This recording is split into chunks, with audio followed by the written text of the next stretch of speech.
My name is Victoria Penrose. I'm a makeup artist and a hairstylist. I've been doing makeup and hair for about 20 years and I got into it through doing a degree in makeup design.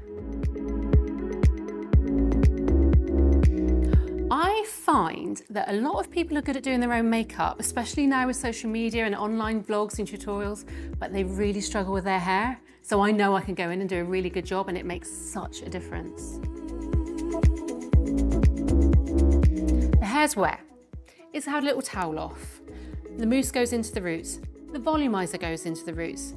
I finger rake through.